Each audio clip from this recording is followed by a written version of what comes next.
A stunning lamp with delicate craftsmanship and an alluring glow is presented before us, drawing our gaze with its elegant beauty and timeless appeal. Fascinatingly, this lamp was crafted by the guest's father, a machinist mate in the Navy during World War II.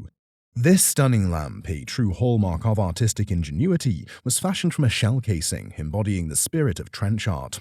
Trench art refers to objects and artworks made by soldiers, prisoners of war, or civilians during and after wartime, particularly World War I and World War II.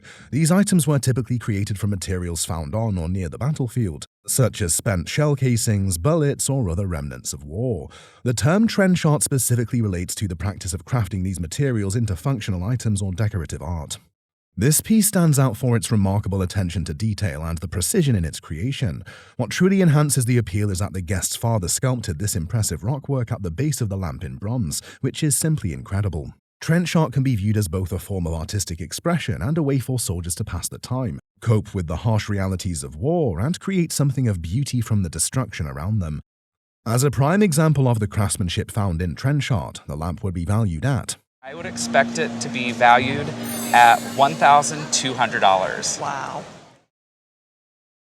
What stands before us is a breathtaking, meticulously preserved World War II jacket, rich in history and character. This jacket once belonged to the guest's father-in-law, who served as a radio gunner aboard a B-17 aircraft during World War II. The jacket, a Type A2, is a well-regarded choice, frequently worn by pilots and aircrew during the war. People often took great pride in personalizing these jackets, and this one is a perfect example. What's great about this one, it's got John's name, we call him Johnny, and then it has his wife named Mary right next to it. Century Bombers for the 100th Bomb Group. While the front is beautifully adorned, the back features even more striking decoration. There's your B-17, easy going, all the different bombing missions he's on. The B-17 Flying Fortress was a symbol of American air power during World War II, renowned for its resilience and firepower. Designed as a long-range heavy bomber, the B-17 played a pivotal role in the Allied strategic bombing campaign, targeting key German industrial centers, military sites, and infrastructure. Despite its massive size and weight, the B-17 was remarkably durable, able to withstand heavy enemy fire and return home with significant damage. Its crew of 10, including pilots, bombardiers, and gunners, operated in unison to navigate and defend against relentless attacks. Known for its flying fortress design, with up to 13 50 caliber machine guns, the B-17 became a symbol of American tenacity. With more than 12,000 units produced, the B-17 earned its place in history as one of the most iconic aircraft of World War II, contributing decisively to the Allied victory. While jacket demand may have decreased, this one remains quite valuable as its authenticity is well documented, including a photograph of the owner in it. In an auction setting today, this jacket is estimated to be worth.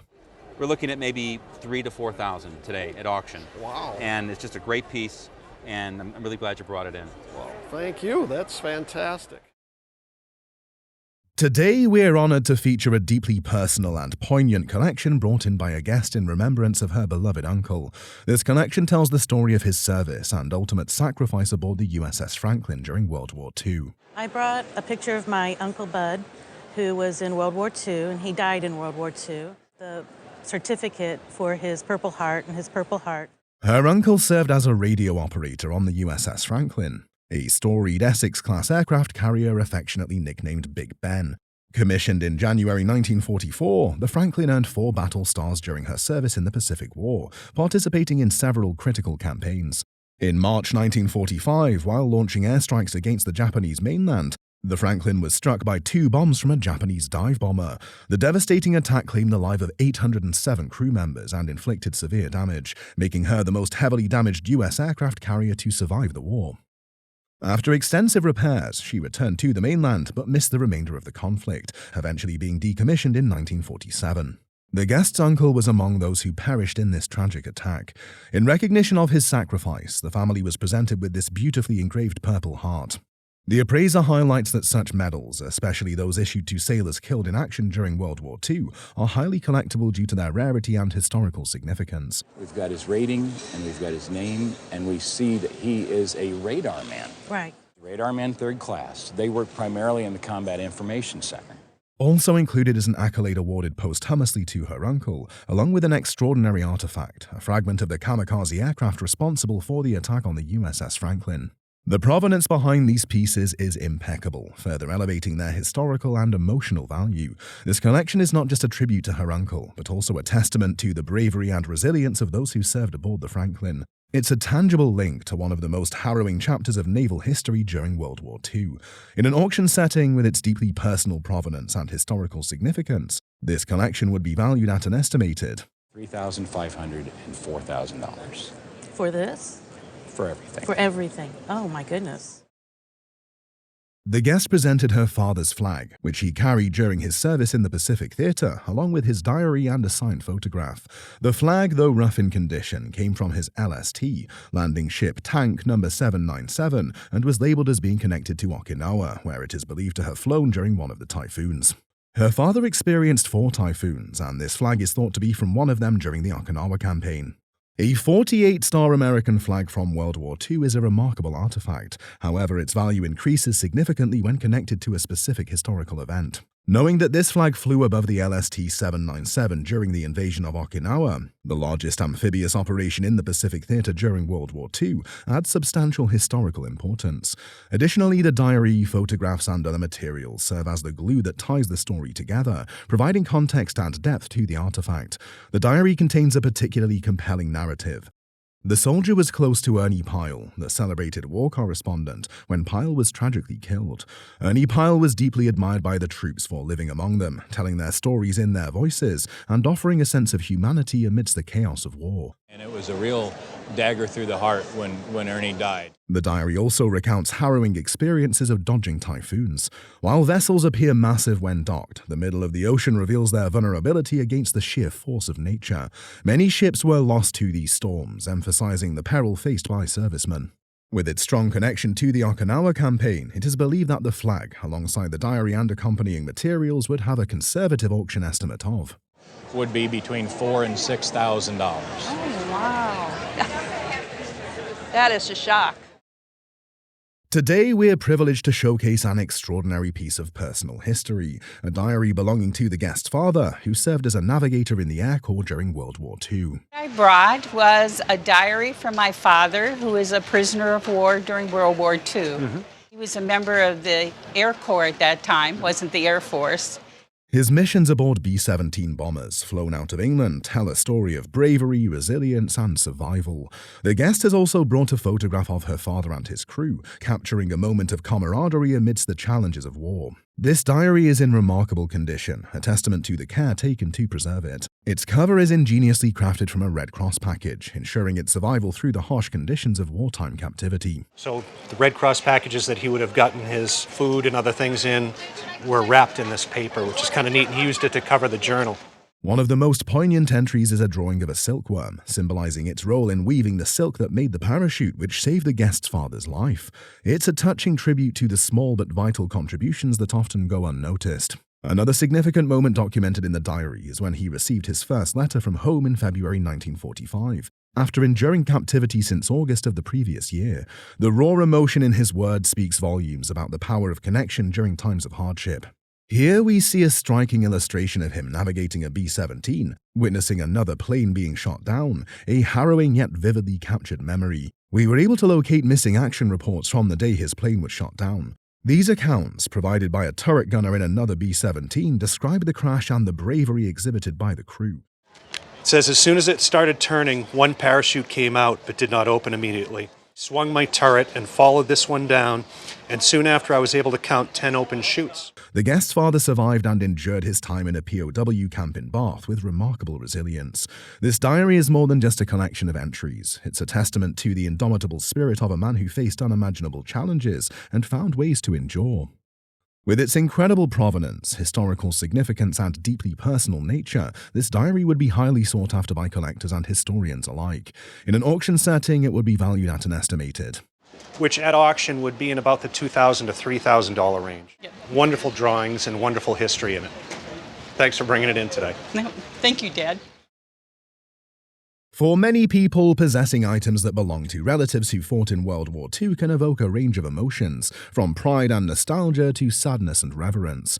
Here we have an army jacket and a fighting knife that belonged to the father of our guest, who was in the army during World War II. Did he talk about his service at all? He didn't talk a lot about his service. He was proud of his service, but he didn't talk a lot about it. The jacket on display is the Ike jacket, also known as the M1941 field jacket or the Eisenhower jacket, named after General Dwight D. Eisenhower. General Dwight D. Eisenhower was a renowned American military leader, statesman, and diplomat who played a pivotal role in planning and executing the D-Day invasion of Normandy. This jacket was a type of military jacket worn by the United States Army during World War II, and over time it became an iconic symbol of American military heritage. From the features of this particular jacket, we can deduce that our guest's father was in the 3rd Infantry Division during the war. And we also know he was in the 3rd Infantry Division, and then his rank, which would have been technician 5th grade. The jacket further features the famous Honorable Discharge patch, also known as the Ruptured Duck or Honorable Discharge emblem, which is a symbol of pride and service. Additionally, the jacket features the Good Conduct Medal, which is a military award recognizing exemplary behavior, good conduct, and faithful service by members of the United States Armed Forces. This would be the French-issued Croix de Guerre, the World War II Victory Medal, and here would be his European Theater Campaign Medal. The different stars on this jacket tell us about the various battles in which our guest's father may have participated. Interestingly, there is a patch that adds great value to this jacket, known as the Battle Patrol patch. Additionally, on display is a knife, which the appraiser suggests was made in the field of operation for soldiers to buy privately. The appraiser speculates that this amazing knuckle knife is a French blade, which makes this piece even more fascinating. As a collection, this Ike jacket and the fighting knife will command a price of $2,000 or $2,500. Lord have mercy. It's great, and you should be certainly proud of your father's service. Very much so. What we have here is an incredible collection of memorabilia belonging to the guest's father, a veteran of World War II who served with distinction in the 507th Parachute Infantry Regiment, PIR. The collection includes uniforms and photographs, each steeped in history and significance. Said he never was so cold in his life when he was in Ardennes in December of '44. Among the photographs are 2 particularly noteworthy pieces, with inscriptions on the back marking them as taken in October 1945 and December 7th, 1945, near the end of the war. He was 24 years old, and he was an instructor in England teaching the troops how to parachute. The guest's father, wearing his 507th uniform, is a tangible connection to a unit that saw extensive action during the war. Known for their bravery, the 507th PIR participated in major operations, including the Normandy invasion and other key engagements in Europe. The centerpiece of this collection is an A2 flight jacket, a U.S. Army-issued leather jacket primarily designed for fighter pilots. This particular jacket, made from brown steerhide leather, is distinguished by its unit insignia, a Black Widow Spider, specific to the 507th PIR. Normally when we see these things, we're thinking fighter pilots, we're thinking bomber crew. We'd expect this to be a squadron patch, when in fact this time this is the unit insignia of the 507th Airborne. This insignia, designed by 2 sergeants from the unit, symbolizes the regiment's fierce reputation. He's got the hourglass symbol, he's carrying down the bomb and the lightning bolt. Inside the jacket, a label from Aero Leather Clothing Company in Beacon, New York confirms its provenance, and the contract number dates its production to 1942, making it an authentic piece of wartime history. In fact, this is, I believe, one of the last contracts that Aero had, if not the last. We have his name on the front above the patch. We also have his name inked in the liner with his service number. The jacket remains in excellent condition, a rare find given its age and use during such a tumultuous period. Given the jacket's remarkable history, exceptional preservation, and association with the storied 507th Airborne, its retail value would be estimated at a substantial price of. This jacket, as it sets, would have a retail value of between $3,500 and $4,000. That's nice. I'm more proud of the service that he did. So that's, but it's thank you for that. War memorabilia encompasses a wide range of items collected or created during times of war, serving as tangible connections to historical events and personal experiences. Today we have items that belong to the father of our guest, who was a commander of a patrol torpedo boat during World War II. Patrol torpedo boats, also known as PT boats, played a significant role in World War II, particularly in the Pacific Theater. They were designed for coastal defense, reconnaissance, and attacking enemy ships. The appraiser immediately notes that the father of our guest was part of a very special squadron, known as Motor Torpedo Boat Squadron 15. This squadron was the first to use PT boats in the Mediterranean Sea. It was a great squadron. They had a rather prolific combat history over there in the Mediterranean, in Africa, Sicily, Italy. The unit was heavily engaged. There is a photograph in this collection featuring a PT boat with a victory flag at the front. Additionally, there is a plaque with the inscription MTB Ron 15 and the image of a dragon, which was likely removed from a part of the boat. Yes. To a collector, that's a holy grail type of thing that you really don't see very often out in the world. Interestingly, there is a painting known as dazzle camouflage or dazzle paint, which represents a unique camouflage technique used by both the British and American navies during World War I. And of course, the concept is to make the boat look like it's going one way when it's actually going another. Okay. And just that little extra edge can sometimes be the difference between life and death. There is also a plaque detailing his service in the Mediterranean, where he conducted patrols and reconnaissance missions, targeting German and Italian shipping and naval vessels. But the centerpiece of this great collection is this jacket, a model 1941 Army jacket, which is an iconic piece of military fashion. This jacket was designed for the United States Army during World War II. Its practical design, durability, and classic style have made it a beloved and enduring fashion staple. Interestingly, the insignia on the patch of this jacket is the same as the insignia on the plaque that was removed from the PT boat. On the reverse side of this jacket, there is a painting that depicts PT boats in action, making this jacket even more fascinating. Considering the painting on this jacket, in today's auction market, it will command a price of. This would be in the neighborhood of a $3,000 coat. As a collection, these items from a patrol torpedo boat commander will fetch a price of a $7,000 to $8,000 group. Well, I'm glad we kept it together. That's fantastic. I had no idea. These are extraordinary collections of posters that evoke the vivid memories of World War II. According to the guest, her father, Arthur Rothenberg, was an artist during the war, serving in England throughout the entire conflict. His role was to create inspirational and instructional posters designed to motivate and guide factory production workers during the war effort. He would roll them up in a tube and send them home to his mother. And we discovered them in my mother's closet about a year ago. Accompanying these posters, the guest also brought in letters from generals expressing their gratitude for his significant contributions, an incredible testament to the impact of his work. Okay. These are a series of posters that are usually done as factory production posters, work incentive posters to get factory workers to focus more on the job ahead. The appraiser marveled at these posters, noting that the Antiques Roadshow served as the first major documentation of Arthur Rothenberg's creative legacy. These works are masterpieces of mid-century graphic design, blending bold imagery with powerful messaging. One poster reads, "Geared for Accuracy," prominently featuring the American flag within the mechanics of a stopwatch, symbolizing precision and patriotism. Another declares, "Bonds buy bombs," a stark reminder of the importance of war bonds during that time. A third poster, "Speed and Accuracy," cleverly integrates a compass, embodying the balance of efficiency and precision. Finally, the fourth poster, "Think Then Move," encourages thoughtful action, a sentiment crucial in wartime production. Some of the posters are dated 1943, while others bear the artist's initial AR, further cementing their authenticity and historical significance. This one you actually see his name. He wrote Arthur there on the compass, which I think is wonderful. The appraiser praised these posters for their striking visual appeal, as well as their convenient size that makes them ideal for display. At auction, reflecting their durability, artistic brilliance, and historical value, each poster would be conservatively valued at. I would appraise between $400 and $600 a piece, for a total of $1,600 to $2,400 for the group. That's very nice, thank you. This collection of buttons presented by the guest today serves as a poignant reminder of the historic events at Pearl Harbor. The guest inherited these buttons from his father, a veteran who witnessed the bombing of Pearl Harbor firsthand.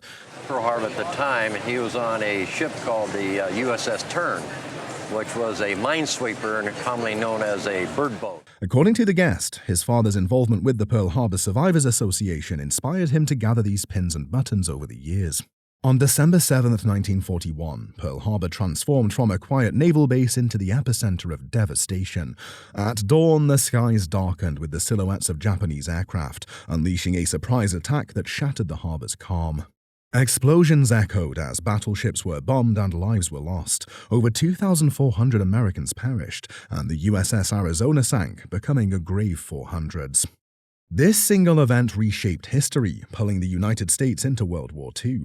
Today, Pearl Harbor stands as both a solemn reminder of sacrifice and a symbol of resilience, its waters forever echoing the stories of that fateful day. This material was produced after Pearl Harbor. Of course, it was a traumatic event in our history to be so unprepared for something. Each piece in this collection was created shortly after the Pearl Harbor incident as a powerful symbol of encouragement. Some pieces in the collection, the appraiser notes, are completely new to him, adding to their rare and unique value. Some of these pieces I've never seen before. This one here, the 3 bombs, remember Pearl Harbor, I think is just an amazing example of what we call war jewelry. One such piece is this lady's compact, which remains in outstanding condition. Some of this jewelry work over here is extremely rare. They were done in Hawaii mostly and didn't even come over to the mainland. Right. So he was quite an avid collector. From this collection, it's evident that the guest father was a dedicated and enthusiastic collector. Undoubtedly, these items served as impactful tools during the war, and the collection as a whole carries an auction estimate of a value of something between $700 and $1,000. That much? Oh yeah. Well, some of these pieces just don't appear. Posters have been a crucial tool in wartime propaganda and mobilization efforts, serving as a visual medium to convey messages, evoke emotions, and inspire action. These posters were purchased for $100 at an estate sale by the mother of our guest. Every time we go and visit my parents, they give us something to take home with us, and so she gave us these, and here we are. These posters are called the Four Freedoms, a timeless symbol of American ideals. They were created in 1943 by an artist named Norman Rockwell. Norman Rockwell was a renowned American artist, illustrator, and painter, best known for his realistic and often sentimental depictions of American life. These posters were inspired by President Franklin D. Roosevelt's 1941 State of the Union address, in which he outlined 4 essential human rights that should be universally protected. And this was basically as America was just beginning to get into the Second World War, and Roosevelt's speech to Congress was aimed at preparing America for the coming war. Franklin D. Roosevelt was the 32nd President of the United States, serving from 1933 to 1945. He played a significant role in shaping the country's response to World War II. Interestingly, some of the words used in this address were specifically incorporated in the design of these posters. They include: these were the freedom of speech, the freedom from want, freedom from fear, and freedom of worship. Furthermore, after taking it upon himself to create these paintings, Norman took them to the Office of War Information with the aim of using them to promote the war effort. However, they were rejected. Not discouraged, Norman decided to use these posters in the Saturday Evening Post, where he worked. The public reacted positively, which ultimately prompted the government to accept them. And what happened was the government took the 4 paintings and took them on tour across America and used that as part of the fundraising drive. On the bottom of this poster, there is an inscription that carries the name Office of War Information and the date the posters were printed, 1943. And then, very curious for government posters, it says additional copies may be obtained upon request from the Division of Public Inquiry. The appraiser notes that the government issued these posters in 3 different sizes, and these particular ones are the largest size. Furthermore, he comments that while many of these posters were printed in those days, they were not considered rare. Interestingly, however, he had never seen all 4 posters displayed together at once. Considering that they are displayed together and the significance of these posters, in today's auction market, these posters will command a price of. And I would estimate the 4 at $4,000 to $6,000 for the group. Oh, that's great. This is not just a piece of equipment, but a connection to a pivotal chapter in naval history, making it a prized collector's item and a potential centerpiece for a museum display. I got it from my wife, who is a teacher at West De Pere High School in De Pere. They were renovating the high school about 15 years ago. Presented is an SD-3 long-range air search radar, a remarkable piece of military technology with a fascinating history. Originally developed for small craft, this radar holds particular significance for collectors, as it was used in American submarines during World War II. Mounted on top of the radar mast of the conning tower, the SD-3 radar played a crucial role in the submarine's operations.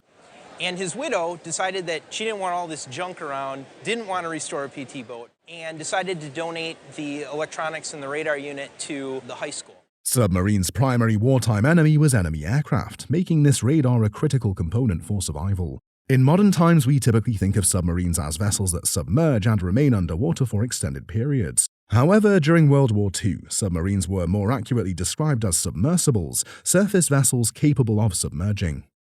They spent much of their time on the surface, especially at night when they would use lookouts in the periscope shears and operate search radars like the SD-3. The radar would provide crucial early warning of enemy aircraft up to 6 to 25 miles away, giving submarines valuable time to react or dive to safety. Finding comparable values for such a rare piece is difficult, as these radars seldom appear on the market. Given its historical significance and rarity, a retail value for this SD-3 radar today would be expected to fall within a neighborhood value of $3,000 to $5,000. Wow. Okay. Nice. Theodore Ehlert, a name not widely known but associated with the fascinating world of trench art, created remarkable works of ingenuity and emotion during World War I. Presented here is a stunning trench art lamp, crafted by Ehlert in 1919, likely reflecting the wartime conditions and the resourcefulness of soldiers in Europe. Because the shaft here is an artillery shell. This lamp is an elaborate piece, showcasing bullets meticulously arranged around the shade. A single bullet serves as the finial, demonstrating creativity and attention to detail. It is signed by Ehlert, a rare and personal touch that adds to its historical and collectible value. What makes this lamp particularly unique is the engraving of a dog, thought to represent his favorite companion, a touching detail that offers a glimpse into the maker's personality amid the harshness of war. Trench art like this lamp was often made by soldiers or civilians using spent shell casings, bullets, and other materials found on the battlefield. These items serve as poignant reminders of wartime resilience and artistry, preserving the stories of those who crafted them. In excellent condition, this lamp stands as both a functional object and a historical artifact. At auction, its uncommon craftsmanship, detailed personalization, and exceptional provenance would command a significant value, estimated at Good auction, this lamp might bring somewhere between $1,500 and $2,500. Great. This intimate collection of memorabilia provides a unique window into the life of a prisoner of war during World War II, a personal and poignant record of their struggles and survival. The artifacts on display hold a deep personal connection, as they once belonged to the father of our guest, who bravely endured life as a prisoner of war. As the son of a prisoner of war, our guest provides a unique and emotional perspective on his father's journey, shedding light on the triumphs and tribulations of a life forever changed by war. But he was in prison camp, or as a guest of the emperor, as he used to call it, for 39 months, and then returned to Spokane and ended up having a great life. According to the appraiser, these artifacts collectively form an extraordinary archive of the guest's father's wartime experiences, highlighted by a most unusual and captivating diary. Inscribed on the mess kit, a dual-purpose artifact, are diary entries that recount a tale, elaborated upon by our guest. He was first captured, he was in Cabanatuan prison camp, and then, as I said, he moved to Japan, went to Sakurajima prison camp, and then ended up in Akinobi. As a prisoner of war in a Japanese camp, life was a relentless struggle for survival. Days blended together in a haze of hunger, exhaustion, and brutality. The scent of decay and death hung heavy in the air, a constant reminder of the fate that awaited those who faltered. Beatings, torture, and humiliation were routine, designed to break the spirit and crush the will. But even in the darkest moments, there were glimmers of hope. A whispered word of encouragement from a fellow prisoner, a stolen glance at a makeshift calendar, or the faint sound of Allied planes flying overhead. Despite the unimaginable hardships, prisoners found ways to resist, to adapt, and to hold on to their humanity. They formed secret bonds, shared what little food they had, and risked their lives to care for the sick and the wounded. The mess kit's reverse side features a list of names that appear to have been deeply meaningful to the guest's father. He never talked about this experience very much at all, so I don't know who these people were, but these were friends of his that he wanted to make sure he knew where they were after the war. Among the treasures in this collection are several other remarkable artifacts, skillfully identified and interpreted by the appraiser. These are artifacts from his time in that experience. He's got his timesheet and then his identification tag from the Mitsubishi company. They have the same logo back then as they do today. Surviving prisoner of war artifacts are few and far between, which makes this grouping particularly valuable, with an estimated worth of I would expect to see a retail value of $3,000 to $3,500. Interesting. A naval officer's helmet is a symbolic artifact that represents leadership, authority, and the weight of critical responsibilities in service. Here is one belonging to Captain James Earl Arnold, a remarkable piece of history. Captain James Earl Arnold was the naval officer in charge, NOIC, at Utah Beach, one of the 5 sectors of the Allied invasion of German-occupied France during the Normandy landings on June 6, 1944, known as D-Day, a role critical to the success of the operation.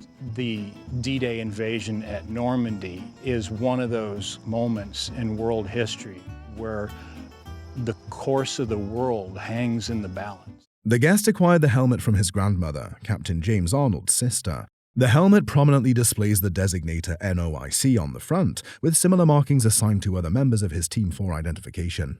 However, the captain's eagles prominently distinguish his helmet from those of the other team members. It is an early production World War II M1 helmet, distinguished by a front seam on the brim. The interior of the helmet bears markings that read Captain Arnold. On the reverse of the helmet is a stenciled marking, USN, United States Navy. Accompanying the helmet is a photograph of Captain Arnold wearing it, likely taken on June 6, 1944. In the image, he is still wearing his invasion lifebelt, confirming his presence in Normandy during the historic landing. Notably, the stenciling on the helmet is slightly off-kilter, matching the details seen in the photograph, which authenticates its provenance. Real unicorn in the World War II collecting realm. This helmet symbolizes Captain Arnold's key role in ensuring the success of the D-Day invasion, a turning point in world history. His leadership and planning were vital to the operation, which ultimately contributed to the liberation of Europe. A, trying to keep it a secret. B, the tides have to be just right. They have to have a full moon because the airborne has to be able to pick out their targets. Given its provenance, condition, and accompanying documentation, this piece is estimated to fetch an auction price of... I would put an estimate on the item between $30,000 and $40,000. Wow. Presented here is a World War II Army Air Corps A2 flight jacket, which would have been worn by individual fighter pilots. Additionally, some members of bomber crews also wore this type of jacket. The guest brought in this jacket, which was owned by a gentleman from whom the guest purchased the house. The unit caught some flack, and so I have a bit of the parachute. I know he was in the hospital for his shoulder because he had some shrapnel and flak, but that's all I know. Originally, the jacket was made by the Cable Raincoat Company, and the contract date indicates that it was manufactured in 1942. These jackets were made from goat skin and horsehide, but this particular one is made from horsehide, not goat skin. On the left side of the jacket is the 390th Bomb Group patch. As the jacket is turned around, insignia from the plane Prowlin' Tom can be seen, featuring a wonderfully painted cat on the back, which appears to be emerging from a cloud. On the bottom of the jacket, 26 bombs are painted to represent the 26 bombing missions completed. Regarding its condition, there is damage to the shoulders caused by it being hung on a coat hanger for an extended period. It needs to go in an acid-free box with some acid-free paper and kept flat. The paintwork on the jacket is fantastic, and the artwork significantly contributes to its value. At auction, this item, with its impeccable design, would be valued at a significant amount of. Auction value for this would be between $6,000 and $9,000. No! Yeah, wow. It's a really nice jacket. Wow, that's wonderful. Possessing a collection of items that belong to a family member can create a sense of connection, emotional comfort, and responsibility. This collection of military items from World War II belonged to the father of our guest, who served in the U.S. Navy. The appraiser immediately acknowledges that this collection is an interesting group, as his attention was first drawn to the orders. Here it says Blimp Headquarters, Squadron 1, and the U.S. Navy was in charge of all lighter-than-air, non-rigid airships. However, the major items of focus are the photos of the U.S. naval airship, which represent a history of maritime aviation. Naval airships, also known as naval dirigibles, have played a significant role in maritime aviation since the 20th century and were crucial during World War II. These airships were designed for naval operations, providing reconnaissance, surveillance, and communication capabilities for naval fleets. They were also used for escorting convoys in the ocean. Of the 89,000 or so ships that these airships escorted, not one was sunk. According to the appraiser, the major advantage of an airship over an airplane is its ability to stay in the air for longer periods, up to 60 hours at a time. Taking a look at the flight log, also known as a pilot's logbook or flight diary, one would discover a record of our guest's father's flights, detailing important information about each flight. Furthermore, the appraiser notes that the photographs on display are Navy press photos, which makes these photos particularly fascinating.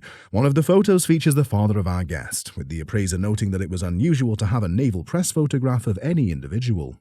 Alongside other items on display is the dog tag of our guest's father, which is a metal tag that contains vital information about him while also serving as a means of identification. Also featured in this collection are the wings, which must have been presented to all aircrew members. Versus pilots. The pilots and aircrew had two different kinds of wings, and this one had places on top where it might have seen battle stars if he had been in combat engagements. Considering that this collection represents a complete set of items that collectors often seek, the insurance value of these items will be. I would put an insurance value on it in the $3,000 to $5,000 range. That's fantastic. Won't ever sell, it's going to stay in the family. Presented here is a jacket that originally belonged to the guest's maternal grandfather, H. Dwayne Stratton, a World War II pilot who conducted bombing raids over Europe and was later inherited by the guest. The guest has owned the jacket for about 10 years, but recalls seeing it since he was a child. The jacket is an A2 flight jacket, a style worn by Army aviators starting in the 1930s. Although these jackets were reinvented in the 1980s, this particular piece is an authentic World War II example. The contract label provides detailed information about the jacket, indicating that it was manufactured by the Dubal Company in Chicago. The contract number identifies this jacket as part of Dubal's fourth and final contract, initiated in June 1944. So collectors will collect them by contract, but this one's a little better than even just a regular A2. The front of the jacket features the name and insignia of the 8th Air Force, specifically the 8th Air Group, which flew strategic bombing missions over Germany and occupied Europe from bases in England. Each painted jacket is a unique artifact, with its value and interest level influenced by the quality of the artwork. This jacket features silver letters with blue shading and a detailed depiction of a silver B-17 bomber, making it particularly spectacular. A yearbook confirms the guest's grandfather served in the 490th Bomb Group, which began bombing missions over Germany in June 1944 and supported D-Day operations. Also accompanying the jacket is a photograph of the grandfather, showing him as a lieutenant in uniform. And he was a pilot. Uh-huh. Yeah, and he trained here in Oklahoma, and then they sent him over to England, I guess. The photograph depicts him in front of a B-17G Flying Fortress, a model his group transitioned to in August 1944 after initially using B-24 Liberators. The artwork on the back of the jacket features a flying fortress, aligning with the aircraft shown in the photograph. The value of this jacket lies primarily in the exceptional quality of its artwork, which elevates it from a historical artifact to a collector's piece. This particular jacket, distinguished by its remarkable condition, provenance, and exceptional artistic features, is valued at a retail price of between $2,000 and $2,500. Oh, wow, that's really nice to know. That's great.